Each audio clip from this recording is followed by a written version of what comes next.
একমাত্র আল্লাহ ছাড়া এই পৃথিবীতে এবং পরকালে আমাদের আপন বলে কেউ নাই। বাকি সবাই সবার স্বার্থের জন্য আছে। মানুষ মানুষের অবস্থানকেই মূল্যায়ন করে। আমরা মারা গেলে পরে 40 দিন তারা আমাদেরকে মনে রাখবে কিনা সন্দেহ আছে। বিশ্বাস করছেন না? এই যে আমাদের অনেক আত্মীয় স্বজন মারা গেছে না, বছরে একটা বারো কি কবরস্থানে কেউ গিয়েছে? হয়তো যায়, মৃত্যুবার্ষিকী ওই দিন যায়, তাই না? দেখেন আমরা কিন্তু আস্তে আস্তে ভুলে গিয়েছি তাদের, আমরা ব্যস্ত হয়ে গেছি। ঠিক একইভাবে তারাও আমাদেরকে ভুলে যাবে। এই জন্যে আমি বারবার আপনাদেরকে মনে করে একটা কথা, আমার জীবন থেকে উপলব্ধি করি একটা কথা, যে একমাত্র আল্লাহ ছাড়া এই পৃথিবীতে এবং পরকালে আমাদের আপন বলে কেউ নাই। বাকি সবাই সবার স্বার্থের জন্য আছে। মানুষ মানুষের অবস্থানকেই মূল্যায়ন করে। মানুষ মানুষের অবস্থানকেই মূল্যায়ন করে। আল্লাহ রাব্বুল আলামিন আপনার ভিতরটাকে ভালোবাসেন। দেখেন আপনি যখন নামাজ পড়েন নাই, আল্লাহ পাক কিন্তু আপনাকে ধ্বংস করে দেন নাই। আল্লাহ পরম করুণাময় আপনাকে হেদায়েত দিয়ে নামাজি বানিয়ে দিয়েছেন। জীবনে অনেক পাপ করেছেন, ইনস্ট্যান্ট আল্লাহ পাক শাস্তি দিতে পারতেন, আল্লাহ পাক দেন নাই। আল্লাহ আপনাকে ভালোবাসেন, আল্লাহ আমাকে ভালোবাসেন। আল্লাহ পাকের এই ভালোবাসার ঋণটা শোধ করার জন্য হলেও নামাজি হয়ে যান, আল্লাহর পথে ফিরে আসেন, দিনের জন্য কিছু করেন, দিনের ফিকির করেন, পড়াশোনা করেন। প্রিয় ভাইরা, আল্লাহ পাক তৌফিক দান করুন। দেখুন, এই রিবা থেকে দূরে থাকার জন্য একটা হাদিস যথেষ্ট। যে 4 শ্রেণীর মানুষকে আল্লাহ রাসূল সাল্লাল্লাহু আলাইহি ওয়াসাল্লাম লাআনত করেছেন, অভিশাপ দিয়েছেন। ইনশাআল্লাহ আজকের লেকচার যাদের কানে যাবে, আমরা যদি না খেয়েও মরে যাই, আল্লাহ পাক না খেয়ে মারবেন না ইনশাআল্লাহ। রিজিক আছে, খাবো ইনশাআল্লাহ। কিন্তু হয়তো বা অভাব হবে, টাকা পয়সা একটু কম হতে পারে, অন্যের 10 তলা ফ্ল্যাট হবে, আমার হবে না, ঠিক আছে? অন্যের এত বিঘা বিঘা জমি আমার হয়তো হবে না। কিন্তু ইনশাআল্লাহ তাআলা এই যে দুনিয়ার মুসাফিরের জীবনটা, এটা মুসাফিরের জীবন না? মুসাফিরের জীবনটা কেটেই যাবে ইনশাআল্লাহ। কাটবে না? যে কোনোভাবে কেটে তো যাবেই ইনশাআল্লাহ। এই যে পরকালের জীবনটা একটা চেতনার শক্তি, জানেন? দুনিয়াতে যত বাধা বিপত্তি আসুক, গাল মন্দ খান, গীবত তহমত খান, কষ্ট হোক, নির্যাতন হোক, একটা বিষয় মনের মধ্যে শান্তি দেয়। কি শান্তি? যে এই দুনিয়ার জীবনটা তো আর চিরস্থায়ী নয়, এটা তো আর সারা জীবন থাকবে না। ইনশাআল্লাহ এই অবস্থা আস্তে আস্তে পরিবর্তন হয়ে যাবে। ফাইন্না মাআল উসরি ইউসরা, পরকালে ইনশাআল্লাহ পাবো। দুনিয়াতে না পেলে কি হয়েছে, পরকালে পাবো ইনশাআল্লাহ। যুবক ভাই, এসব জেনা ছেড়ে দেন, আল্লাহ রাব্বুল আলামিন আপনার জন্য হুর রেখেছেন জান্নাত, ইনশাআল্লাহ পাবেন ইনশাআল্লাহ। এটা ছেড়ে দেন, সুদ ছেড়ে দেন, আল্লাহ পাক আপনার জন্য হাউজে কাউসার রাখছে ইনশাআল্লাহ, ঠিক আছে? অন্যায় পাপ ছেড়ে দেন, আল্লাহ রাব্বুল আলামিন আপনার জন্য জান্নাত রেডি করে রাখছে ইনশাআল্লাহ। এই দুনিয়ার জীবনটা ধোঁকা, একটা ছোট্ট জীবন, পুরা ধোঁকা, কিচ্ছু নাই এর মধ্যে। আমার কথা শোনেন, এই দুনিয়ার জীবনে কিছুই নাই। চারপাশে অনেক কিছু মনে হবে, আপনার বাড়ি আছে, গাড়ি আছে, স্ট্যাটাস আছে, টাকা পয়সা, প্রতিপত্তি সব আছে। আদতে আপনি একা, আদতে আপনাকে একাই কবরে যাওয়া লাগবে, একাই আল্লাহর সাথে হিসেব নিকাশ দিতে হবে। কেউ নাই সাথে, আমারও সাথে কেউ নাই। কিন্তু আপনি মনে করছেন যে সেলিব্রিটিজম, বড় আমি পলিটিক্যাল নেতা হয়েছি, আমাকে সবাই চেনে, আমি ইকোনমিক সেক্টরে লিড দেই, রাষ্ট্রকে লিড দেই, আমি ধর্মতাত্ত্বিক ক্ষেত্রে লিড দেই, আমাকে দেখলে মানুষ বাহবা দেয়, ইত্যাদি ইত্যাদি। দিন শেষে আমি একা, আপনিও একাই, আমাকেও একাই যেতে হবে, আপনাকেও একাই যেতে হবে। এগুলো সব চারপাশের খালি অন্ধ মোহ, আর কিছু না। এই মোহের মধ্যে ঢুকে পড়বেন না, আল্লাহ পাক তৌফিক ইনায়াত করুন। নবী সাল্লাল্লাহু আলাইহি ওয়াসাল্লাম বারবার বলতেন, আল্লাহুম্মা ইন্নী আউযু বিকা মিন ফিতনাতিদ দুনিয়া, বলতেন না? হে আল্লাহ, আমি এই দুনিয়ার ফিতনা থেকে তোমার কাছে আশ্রয় প্রার্থনা করছি। ওয়া ইন্নী আউযু বিকা মিন ফিতনাতিন নিসা, আমি মহিলাদের ফিতনা থেকেও আশ্রয় প্রার্থনা করছি। আরো দোয়া করতেন, আল্লাহুম্মা ইন্নী আউযু বিকা মিন আযাবিল কবর, হে আল্লাহ, আমি কবরের আযাব থেকে আশ্রয় প্রার্থনা করছি। ওয়া আযাবি জাহান্নাম, জাহান্নামের আযাব থেকে আশ্রয় প্রার্থনা করছি। ওয়া মিন ফিতনাতিল মাহইয়া ওয়াল মামাত, জীবন মৃত্যুর ফিতনা থেকে আশ্রয় প্রার্থনা করছি। ওয়া মিন শাররি ফিতনাতিল মাসিহিদ দাজ্জাল, এবং দাজ্জালের ফিতনা থেকে আশ্রয় প্রার্থনা করছি। দাজ্জালে পরে আসবো ইনশাআল্লাহ। দাজ্জাল নিয়ে আলোচনা করলে আবার কিছু মানুষ খারাজির ট্যাগ লাগাই দিতে পারে, ওই জন্য এদিকে আমি এখন যাচ্ছি না। হ্যাঁ, সামনে আসি। তো রিবার বিষয়টা বলছিলাম। আইয়ামে জাহিলিয়াতের যে সেই রিবা এখনকার বিশ্বে আছে কি নাই বলেন? ওই সময় না হয় মক্কায় ছিল, এখন কি সারা বিশ্বব্যাপী নাই? বিশ্বের কোনো কান্ট্রি রিবা মুক্ত না, বিশ্বের কোনো দেশ রিবা থেকে মুক্ত থাকতে পারবে না, এই বিশ্ব পরিচালনা যারা করছে ওদের আন্ডারে থাকলে। কখন হবে বিশ্ব রিবা মুক্ত? একদিন বিশ্ব রিবা মুক্ত হবে ইনশাআল্লাহ। একদিন না একদিন এই বিশ্বটা সুদ মুক্ত হবে ইনশাআল্লাহু তাআলা। তখন জালেম পার পাবে না, মাজলুমের রক্ত শ্রম বৃথা যাবে না ইনশাআল্লাহ।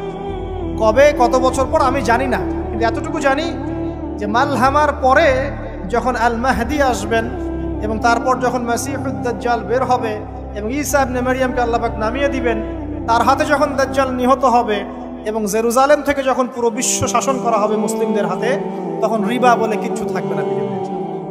তার আগ পর্যন্ত এই অবস্থা সলভ হবে কিনা আমরা জানি না, হতেও পারে নাও হবে। ওই সময় যে হবে নিশ্চিত ইনশাআল্লাহ। আসুন, আইয়ামে জাহিলিয়াতের আরেকটা বড় পাপ ছিল যে এক ভাই বলেছেন, সেটা হচ্ছে নারীর অবমাননা। কে বলেছে এই কথাটা? সামনে একজন। হ্যাঁ, আইয়ামে জাহিলিয়াতের অন্যতম একটা সেরা পাপ ছিল কি? নারীর অবমাননা। এটা নিয়ে কি বলতে হবে? এখন ধর্মের মধ্যেও আমরা নারীদেরকে অবমাননা করছি। বহু নামাজি ব্যক্তি আছে আমাদের মধ্যে, দেখবেন বোনের সম্পত্তি দেয় নাই, মেয়েকে শিক্ষিত করতে চাচ্ছেন না। কেন চাচ্ছেন না? ওর কি অধিকার নাই শিক্ষার? আপনি কি জানেন যে আয়েশা রাদিয়াল্লাহু আনহার কাছে বহু সাহাবী হাদিসের তালিম নিয়েছেন, বহু হাদিস শিখিয়েছেন কে? মা আয়েশা রাদিয়াল্লাহু আনহা। তিনি যদি শিক্ষিত না হতেন শেখাতে পারতেন? তো মেয়েদের শিক্ষার দরকার আছে না? হ্যাঁ, কি বিষয় দরকার? তাদের উপযুক্ত পরিবেশ নিশ্চিত করতে হবে, নিরাপত্তা, পর্দা এগুলো নিশ্চিত করতে হবে। তারপরে মেয়েদেরকে আপনি অবশ্যই শিক্ষিত করুন। ঘরের কোণায় বসে রাখতে কে বলেছে? আপনি নিরাপদ পরিবেশ দেন, পর্দা দেন, তারা মাদ্রাসা যাবে, পড়াশোনা করবে। ঠিক আছে? আল্লাহ পাক আমাদের মা বোনদেরকে শিক্ষিত করার তৌফিক দান করুন, আমিন। ভালো ভালো কোয়ালিটি সম্পন্ন মহিলা মাদ্রাসা গড়ে তোলেন। আর মেয়েরা যদি শিক্ষিত না হয় তাহলে আমাদের বাড়ির বউরা শিক্ষিত হবে। আর বউ শিক্ষিত না হলে আপনি একা শিক্ষিত হয়ে লাভ নাই। তখন ওই যে বললাম টর্চার সেল, ওই টর্চার সেলে ঢুকতে হবে আর কি। কথা বুঝতে পারছেন না? আগে বিয়ে শাদী করেন, বুঝবেন ইনশাআল্লাহ। যারা করেছেন তারা অলরেডি হাসছে যে মিটমিট করে দেন। ঠিক আছে? আচ্ছা, সামনে আসেন। দেখেন মেয়েদের অবমাননা কিভাবে দেখাবো। সবচেয়ে বড় অবমাননা হচ্ছে ওদের দেহটাকে আমরা এখন পণ্য বানিয়েছি। এই যে পর্নোগ্রাফি দেখেন, এই মেয়েগুলোর ইজ্জতের কোনো দাম নাই। মানে তাদের দেহটাকে একটা ব্যবসার সামগ্রী বানানো হয়েছে। এবং আমি একটা লেকচার দিয়েছিলাম ঢাকায়, নীল দর্পণ, দেখবেন অনলাইনে আছে। ওখানে আমি স্ট্যাটিস্টিক দেখিয়েছি যে সারা বিশ্বে এই যে আমেরিকায় শুধুমাত্র $12 বিলিয়ন ব্যবসা করে পর্ন দিয়ে। এটা একটা ব্যবসা, একটা ইন্ডাস্ট্রি। যেমন ফিল্ম ইন্ডাস্ট্রি আছে, তারপরে গানের ইন্ডাস্ট্রি আছে না, এরকম একটা ইন্ডাস্ট্রি হচ্ছে এই পর্ন ইন্ডাস্ট্রি। এখানে সবাই অ্যাক্টর অ্যাক্ট্রেস, এটা হচ্ছে অভিনেতা অভিনেত্রী। এখানে যা দেখানো হয় এগুলো কিন্তু রিয়েল না, বাস্তব না, সব ফেক। বুঝতে পারছেন না কথা? এগুলো অভিনয়, এগুলো ফেক। এবং এটা একটা ইন্ডাস্ট্রি, এর মধ্য দিয়ে মেয়েদের দেহটাকে পণ্য বানিয়ে সারা বিশ্বে ব্যবসা করছে। এবং এর একটা অন্যতম উদ্দেশ্য হচ্ছে মুসলিম যুবকদের ঈমান যেন নষ্ট করা যায়। কারণ মুসলিম যুবকদের ঈমান চলে গেলে তারা নিশ্চিন্ত যে ওদের পথে আর কেউ বাধা নাই। কারণ ওদের এই জুলুমের পথে বাধা যদি কেউ দিতে পারে তাহলে কারা দিবে? মুসলিমরা। আর মুসলিমদের মধ্যে সবচেয়ে শৌর্য বীর্য কাদের মধ্যে থাকে? যুবকদের মধ্যে। যুবকদের ঈমান যদি চলে যায় তাহলে এদের আর কোনো সমস্যা নাই। এই বিষয়টা খেয়াল করবেন যে এটা একটা ইন্ডাস্ট্রি। সো এখানে আমরা মেয়েদের দেহটাকে আমরা কি বানিয়েছি? পণ্য বানিয়ে দিয়েছি। আর এখন তো চলছে কাপড় খোলা সংস্কৃতি। প্রত্যেকটা সেক্টরে আপনি গিয়ে দেখবেন মেয়েদের ইজ্জত, সম্মান, আব্রুটাকে উন্মুক্ত করে এটাকে দিয়ে আমরা বিজনেস করছি। এটা একটা বিজনেস। এখানে সমাধান কি? সমাধান আয়েশা রাদিয়াল্লাহু আনহা। সমাধানকে সমাধান ফাতিমা রাদিয়াল্লাহু আনহা। সমাধানকে সমাধান খাদিজা রাদিয়াল্লাহু আনহা। আমাদের মা, আমাদের বোন, আমাদের স্ত্রীদেরকে তাদের মতো করে মানুষ করতে হবে, গড়ে তুলতে হবে ইনশাআল্লাহ। দেখবেন নারীর সত্যিকারের সম্মান নিশ্চিত হবে ইনশাআল্লাহ। ইসলাম কি কখনো বলেছে যে মেয়েরা কাজ করতে পারবে না, পড়াশোনা করতে পারবে না ইত্যাদি? এই নাস্তিকরা তো ঠুনকো যুক্তি দিয়ে আক্রমণ করে। কে বলেছে সমস্যা? এমন ইসলামিক স্টেট আছে যেখানে একটা স্টুডিও, মনে করি স্টুডিও, ছবি তোলা হয়, কথার কথা, সেখানে সব কর্মী মহিলা, কোনো পুরুষ নাই। একটা মাদ্রাসা, সমস্ত কর্মী মহিলা, কোনো পুরুষ নাই। একটা স্কুল, সবাই মহিলা, কোনো পুরুষ নাই। ওখানে মেয়েরাই পড়ে, মেয়েরাই শেখায়। জায়েজ না জায়েজ বলেন? একটা নিরাপদ পরিবেশে যদি মেয়েরাই মেয়েদের দায়িত্ব নিয়ে পড়াশোনা করায়, ব্যবসা করে, অন্য কিছু করে, জায়েজ না জায়েজ? তাহলে পরিবেশ নিশ্চিত করাটা হচ্ছে চ্যালেঞ্জ। ইসলাম বলছে না যে আপনি তাকে একদম অজ্ঞ করে রেখে ঘরের কোণে ফেলায় রেখে দেন, তাকে আপনি পড়াশোনাও শেখাবেন না, সম্পত্তির অধিকারও দিবেন না, কিছুই না। এগুলো ইসলাম কখনো বলেনি। বলেছে? আরে বোকা মানুষ! রাসূলুল্লাহ সাল্লাল্লাহু আলাইহি ওয়াসাল্লামের সময় তো মহিলা সাহাবীরা উহুদের যুদ্ধ করেছে। কি শুনলেন? রাসূল সাল্লাল্লাহু আলাইহি ওয়াসাল্লামের সময় মহিলা সাহাবী উহুদের যুদ্ধও করেছে। উহুদের যুদ্ধের নাম শুনেছেন? ওখানে মহিলা সাহাবীও ছিল তীরন্দাজ। তাহলে মহিলাটা কি করে নাই নবীর যুগে? খাদিজা রাদিয়াল্লাহু আনহা যত বড় ব্যবসায়ী ছিলেন, এখন এত বড় ব্যবসায়ী পাবেন? কোনো মেয়ে আছে এত বড় ব্যবসায়ী? উসমান রাদিয়াল্লাহু আনহু যত বড় বিজনেসম্যান ছিলেন, এখন এত বড় বিজনেসম্যান আছে? তো কি ছিল না সেই স্বর্ণযুগে? ওই স্বর্ণযুগের সুন্নতি আমাদেরকে আমল করতে হবে। আল্লাহ পাক তৌফিক এনায়েত করুন, আমিন। প্রিয় মা ও বোনেরা, পর্দা ছাড়বেন না। আপনাদের জন্য 4টা কাজ: স্বামীর আনুগত্য করা, লজ্জাস্থানের হেফাজত করা, আপনার 5 ওয়াক্ত সালাত ঠিকঠাক মতো আদায় করা এবং রমজান মাসে সওম রাখা। নবীজি বলেছেন সাল্লাল্লাহু আলাইহি ওয়াসাল্লাম, জান্নাতের যে কোনো দরজা দিয়ে ইচ্ছা আপনি প্রবেশ করতে পারবেন। আপনার জন্য সহজ। আর স্বামীর আনুগত্য বলতে আমি বুঝাইনি স্বামীর দাসত্ব করতে হবে, এটা বলিনি। এখনকার কিছু ফ্যামিলিস্ট মেয়ে আছে, ওরা আনুগত্য শব্দ মনে হয় যে দাসত্ব বলে। আনুগত্য দাসত্ব এক জিনিস না। আনুগত্য কি? স্বামী কোরআন সুন্নাহর অনুকূলে কোনো কথা বলেছে, আপনি মানবেন। স্বামী বলছে পর্দা করো, তোমাকে ভালোবেসে বলছি তুমি পর্দা করো, তুমি আমার অনেক প্রিয় একজন মানুষ, তুমি বেপর্দায় বাইরে যাবা, লোকজন দেখবে, কেমন হয়? ঠিক আছে, তোমাকে তো আমি বিয়ে করেছি, তুমি আমার মানুষ, তোমাকে দেখবে কেন? ঠিক আছে, তো এখন স্বামী ভালো কথা বলেছে, আপনি শুনলেন, এটা আনুগত্য। আর ওই স্বামী যদি বলে আসো তো আমার কলিগরা এসেছে, ওকে খাবার সার্ভ করতে হবে, আসো খাবারটা পরিবেশন করো, এখন আপনি বেপর্দা হয়ে আপনার স্বামীর কলিগের সামনে খাবার পরিবেশন করতে শুরু করবেন, এটা কি আনুগত্য করতে হবে? এটা তখন আপনি আনুগত্য করবেন না। সিম্পল, কোরআন সুন্নাহর অনুগত কাজে আপনি স্বামীর আনুগত্য করবেন, বিপরীতে গেলে আপনি করবেন না। স্বামীর আনুগত্য মানে স্বামীর দাসত্ব নয়। আর এই হাদিসটা আপনি কেন ভুলে যান যে আল্লাহ রাসূল সাল্লাল্লাহু আলাইহি ওয়াসাল্লাম বলেছেন, আল্লাহ ছাড়া যদি কাউকে সেজদা করা যেত, সম্মান বুঝাচ্ছেন, আল্লাহ ছাড়া যদি কাউকে সেজদা করা জায়েজ হতো, আমি মেয়েদেরকে বলতাম যেন স্বামীকে সেজদা করে। কেন? কারণ আপনাকে রেসপন্সিবিলিটি, আপনার খাবার, আপনার ফুড, আপনার শেল্টার, আপনার মানে পুরো দায় দায়িত্ব নিজের হাড় ভাঙা পরিশ্রম দিয়ে, জীবনের ঝুঁকি নিয়ে স্বামী আপনার জন্য করে। সে আপনার সম্মান পাওয়ার যোগ্য তো? সে কি আপনার সম্মান পাওয়ার যোগ্য নয়? আপনি যদি সম্মানের হক আদায় না করতে পারেন তাহলে আপনি অকৃতজ্ঞ। আর অকৃতজ্ঞ মেয়ে কখনো জান্নাতে যাবে? একটা হাদিসে আছে, বেশিরভাগ মেয়ে জাহান্নামের যাওয়ার অন্যতম কারণ হচ্ছে তারা স্বামীর সাথে কুফরি করে। কি করে? মানে সারা জীবন স্বামী ভালোবেসে যায়, ভরণ পোষণ দিয়ে যায়, সব চাহিদা পূরণ করে যায়, একদিন দেখবেন কথা কাটাকাটি হয়েছে, ওই দিন বলে বসবে যে তোমার কাছে আমি কিচ্ছু পাই না। এই যে কুফরি, এই কারণে তারা জাহান্নামে যেতে পারে বেশি। আল্লাহ হেফাজত করুন। আরেকটা কারণ হচ্ছে যে বেপর্দা। আপনাকে 4টা মূলনীতি ফলো করতে হবে। 1, এমন কোনো পোশাক পরবেন না যে পোশাকটা আটো সাটো, যেটা পরলে আপনার গায়ের কাঠামো বোঝা যায়।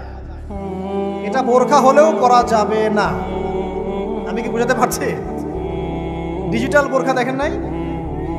দেখছেন? মাশাআল্লাহ। আর কারা কারা দেখছেন? এদিকে চোখ বেশি যায় না? আচ্ছা, এমনি দেখা যায়, চোখ দিতে হয় না, এমনি দেখা যায়। ডিজিটাল বোরখা চলবে না, ডিজিটাল বোরখা চলবে না। আমার মত, এটা আমি মত দিচ্ছি, আমি আল্লাহর রাস্তায় সময় দিয়েছি অনেকদিন, এবং এখানে যে পর্দাটা শেখানো হয় এরকম পর্দা আমি অন্য কোথাও দেখিনি। এত চমৎকার পর্দা শেখানো হয়। কারা কারা সময় লাগিয়েছেন? 3 দিন 7 দিন সময় দিয়েছেন কারা কারা? বেশিরভাগই দেন নাই, সমস্যা নাই, দিতে হবে। আমি বাধ্যতামূলক বলিনি আপনাকে, বলেছি এখানে পর্দা শেখানো হয়, চমৎকার পর্দা শেখানো হয়, যে এখানে চোখটা পর্যন্ত তাদের ঢেকে রাখার তালিম দেওয়া হয়। যাই হোক, যেখানেই শেখেন অ্যাটলিস্ট পর্দাটা শিখলেই হলো। এমন পোশাক হবে না যেই পোশাকটা আটো সাটো, যেটা পরে আপনার গায়ের কাঠামো বোঝা যায়। 2 নম্বরে এমন পোশাক পরা যাবে না যেই পোশাকটা পরলে বাহির থেকে ভিতরের অঙ্গ দেখা যায়। দেখেছেন? দেখেন নাই? দেখছেন হুজুর? আচ্ছা, আপনারা তো সব দেখেন দেখি। তারপরে 3 নাম্বার, এমন পোশাক পরা যাবে না যেটা অমুসলিমদের সাথে সাদৃশ্য আছে। কথা বুঝতে পারছেন? অমুসলিমদের ধর্মীয় বিষয়ের সাথে সাদৃশ্য আছে এমন পোশাক মুসলিম মেয়েদের পরা যাবে না। এর মানে এই নয় যে অন্য ধর্মকে আপনি আক্রমণ করবেন, এটাও নয়। যে যার ধর্ম তাদের স্বাধীনতা মতো পালন করবে। মুসলিমরা বাধা দিবে? দিবে না। মুসলিমরা দাওয়াত দিতে পারে। কি করতে পারে?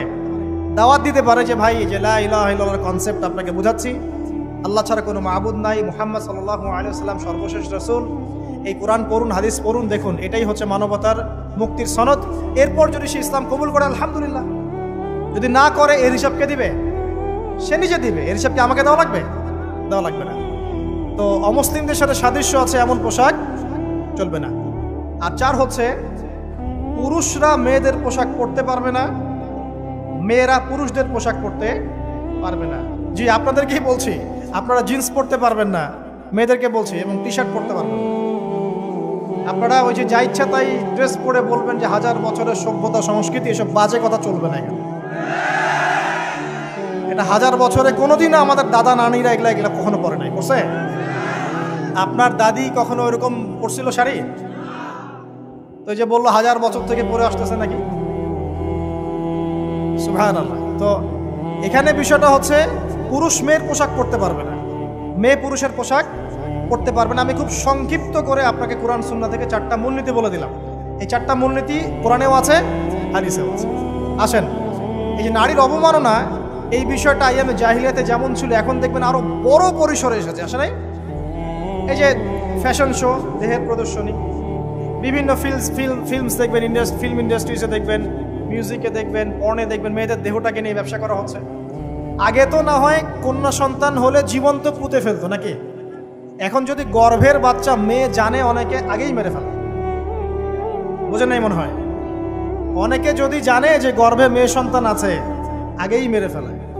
এমন অনেক দেশ আছে, আমি নাম বলছি না দেশের সঙ্গত কারণে, যে সেই দেশে এরকম মেয়ে সন্তানকে এই যে খালাস করে ফেলার, নষ্ট করে ফেলার, ভ্রূণ নষ্ট করার আলাদা ক্লিনিক আছে, আলাদা হসপিটাল আছে। বলে নাউজুবিল্লাহ।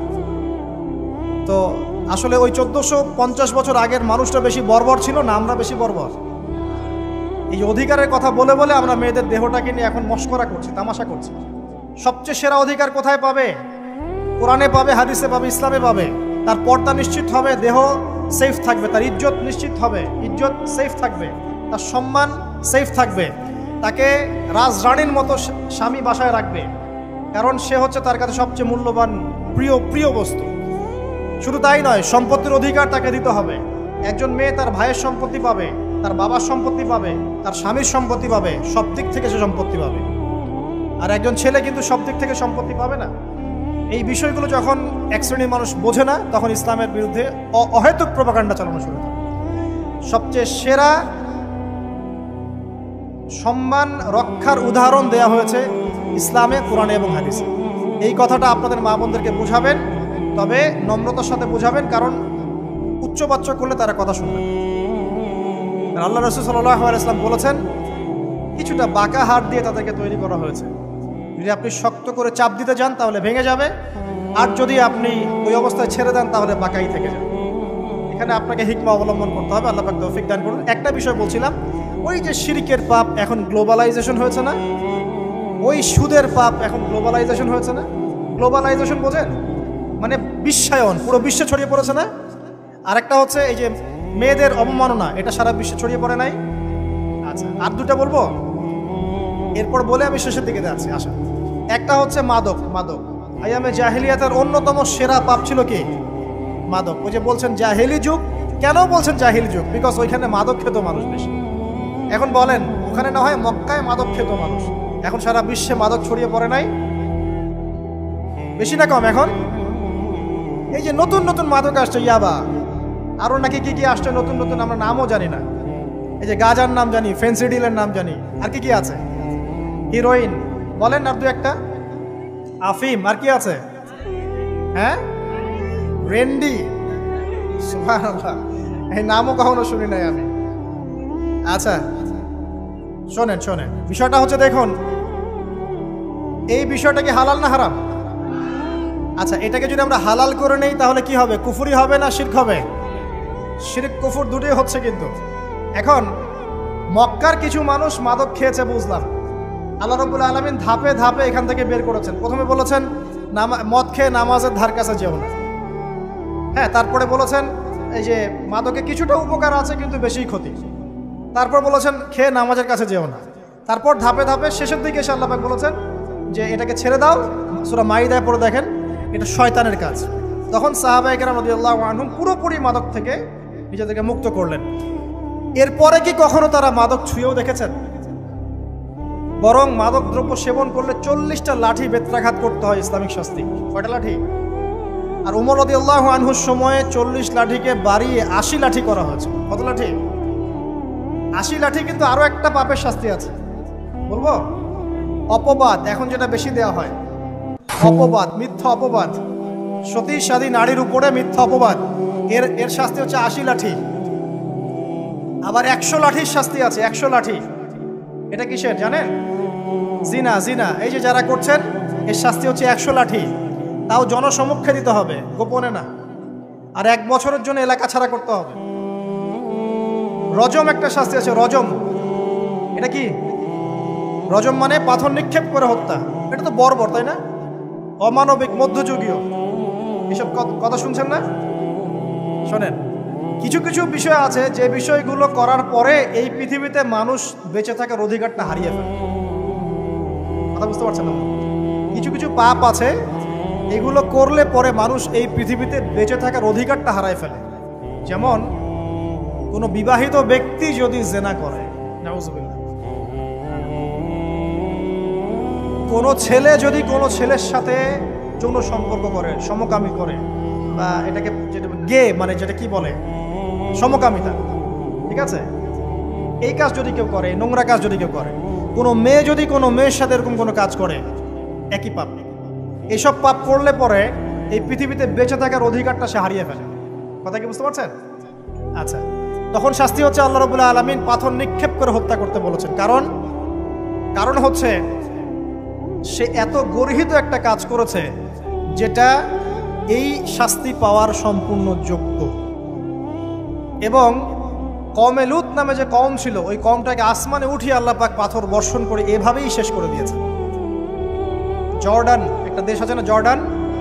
জর্ডানের পাশে ডেড সি নামে একটা জায়গা আছে, ডেড সি, মৃত সাগর। ওইখানে সাদুম নামে একটা গোত্র থাকতো। কোন গোত্র? সাদুম। ওই সাদুম গোত্র এরকম সমকামী ছিল।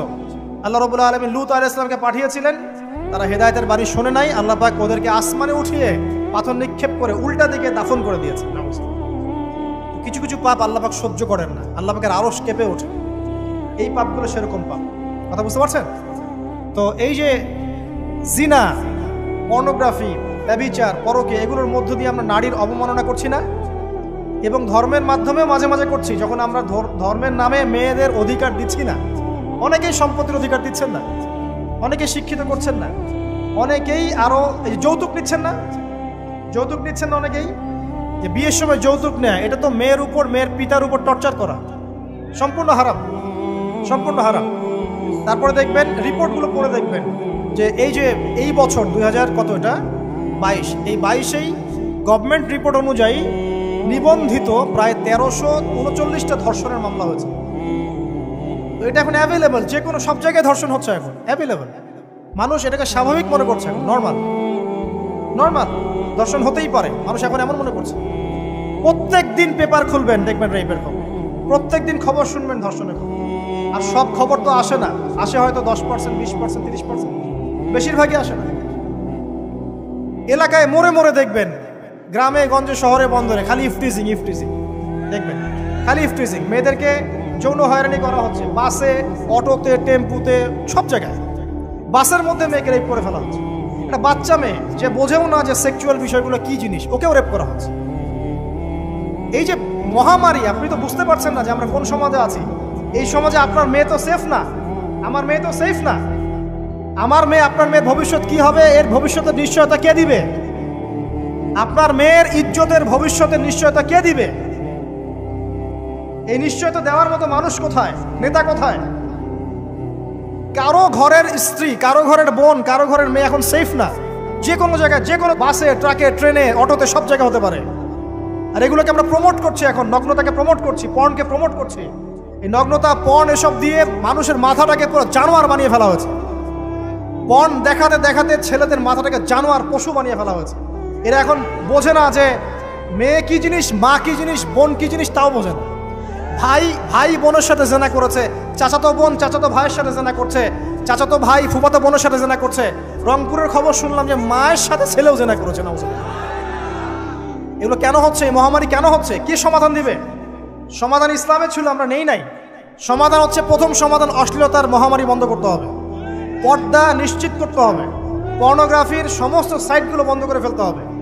আজকের নিউজ দেখেছি আমি, এটা আমি ধন্যবাদ জানাই বাংলাদেশ গভর্নমেন্টের যে তথ্য প্রযুক্তির যে সেন্টার আছে, প্রায় 26,000 পর্ন সাইট তারা বন্ধ করে দিয়েছে, আলহামদুলিল্লাহ।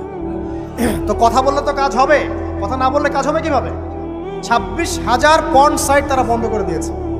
যখন সমাজের মানুষ পর্ন দেখতে দেখতে পশু হয়ে গেছে, আপনি বাইরে এই যে আলখাল্লা টুপি দাঁড়িয়ে পরে ঘুরলে লাভ আছে?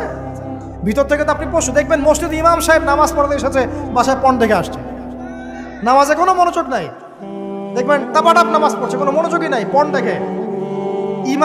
ইমানের আলোচনা করবেন, খুব লাফালাফি করলো, 2 দিন পর দেখবেন কোনো খবর নাই, পর্ন দেখতে দেখতে ভিতরটা শেষ, ড্যামেজ।